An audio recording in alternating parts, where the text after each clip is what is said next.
कि शंकर भगवान हाँ माता पार्वती जी के साथ जब शादी कैने, हाँ जी, उस समय कैलाश पर्वत पर ले जाके विराजमान हो गए। हाँ जी, विराजमान हो गए।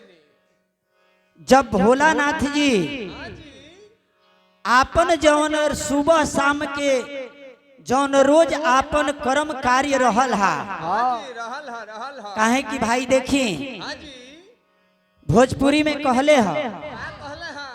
आकि जेकर जौन आदत रही ओकर आदत सुधरी ना।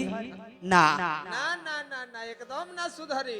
काहे कि जेकर आदत रही ओकर आदत रहबे करी। हाँ जी, काहे कि जे गांजा पिए वाला होई उ गांजा पियबे करी, हाँ जी, आ जे मदिरा पिए वाला होई उ पियबे करी। करी।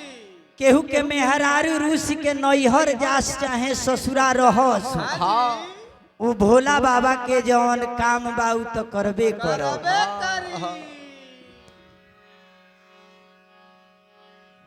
तो डमरू कहाँ बजवल ना भोला जी, हाँ जी, कि डमरू कहाँ बजवल ना,